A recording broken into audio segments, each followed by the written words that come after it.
Hello and welcome to Rockstar UK.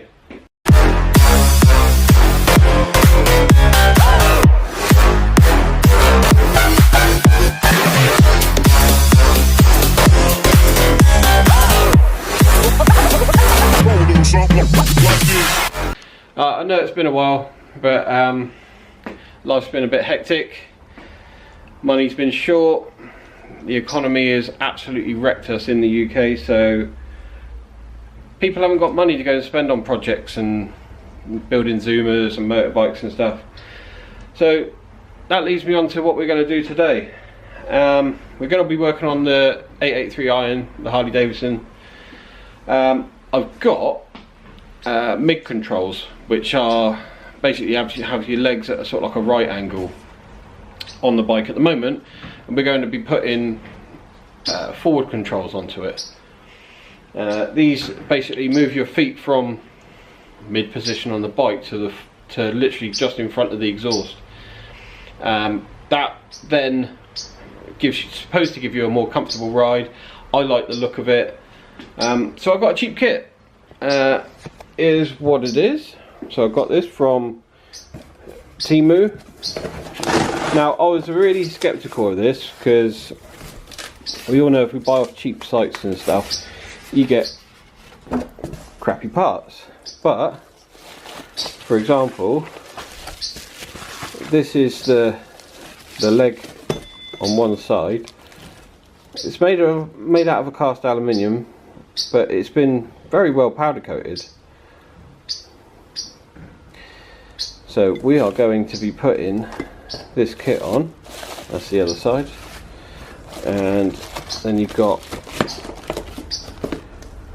the feet pegs, which are again like a cast, and they've got this thick like rubber for the feet position, and then you've got the extension rods. So you've got your two rods. One is obviously so this one will be for the brake, I think, and this one is for the gear shifter. It gives you all the rose jointed ends and stuff. This is the little swivel arm. You get a new brake pedal.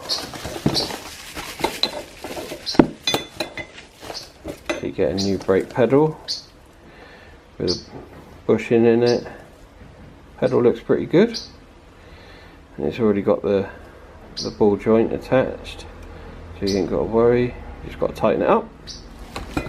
But yeah, we're going to look at getting this kit onto the bike. So this is what the majority of the kit looks like when it's all unpacked. This is your foot shifter. Nice big chunky. It's got some rubber grip on it. This your little swing arm for the gears. Obviously your brake pedal, shift linkages and brake linkages. This one is the shift linkage, which will go that way. So you flick it up and down. You get a bag of bolts and washers and stuff like that, and your rose joints, and then these two are slightly different in their shape, as you can probably see. For each hand of the bike you get two of the pivot shafts, and they are of different lengths, so we'll work that out. And then we've got the foot pegs. You're being noisy, aren't you? Hey? You can be a noisy bird.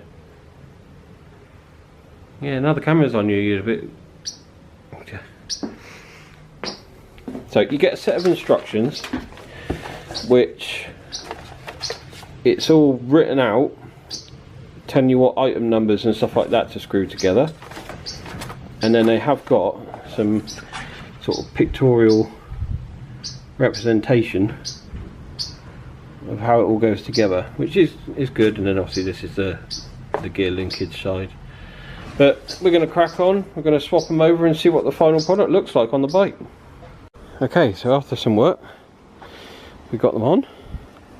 Now I'll just take you through it quickly on this side. So you see the 2 bolts down there, that's where your standard ones are sitting. So unbolt those, and then where that little connector is there, you'll have a T30 Torx bit that you just have to unwind that and take it out. It's a little bit fiddly, but once you take that out, you'll get the main brake bar and your mid control off. And then for this side, literally it all slides together as per the diagram. You got your little shim washers in there. Make sure it's all done up nice. I use Loctite as well. Then you've got 2 Allen key bolts here, which I think were around about 8mm. Can't remember what they were in Imperial. Undo those, this will all come off, and then you can, well, you actually just got a little bracket there which is there. So you've got 2 little short ones, and then you put your longer ones in with that. Adjust your bar to your liking for your brake pedal. So mine's all sorted out. And then on this side, there's your adjusting nipple as well. So you can adjust that bar. It runs all the way through. So it does a good job. So considerable distance from here to here in terms of where your feet are going to be sat. Going around to this side, it's a little bit more, I wouldn't say it's a little bit more involved. This side was easier, but you've basically got 2 bolts that are here. You can see those 2 bolts. If you undo those, that will take off your sort of like peg for this side, and then you've got your own, you've got the lever that you just undo this bolt, take it off. All you do is stick this one on here, make sure it's the right way around, pop your bolt through, that pinches this back up, and there is no movement in that at all. This is literally just, you take the boot off and you got a bolt through there, and the same down on this side. I've just got to nip these up in a minute just to make sure, and it's the same on this side. You've got your 2 bolts here, which then you put your assembly together. Now the assembly just goes together, it's really straightforward. I'm not going to teach you how to suck eggs. As long as you've got this at a 45-degree angle, so basically this pointing down, you'll be all set. So you're taking your feet position from here quite a dramatic way forward. It does feel a lot more comfortable, I must admit, already, just from sitting on the bike. But we'll do some long riding and tell you what it really feels like. Unfortunately, speedo bracket has broken, and that's the 2nd time because I made another one. So I'm going to have to make an even stronger one this time. But as you can see from the back, it is slightly wider. It does feel slightly wider. However, because you're pushed forward and the feet position are up a little bit, I don't think it's going to interfere with any of your leaning and that. But I think the bike looks a lot better. Definitely looks a lot better.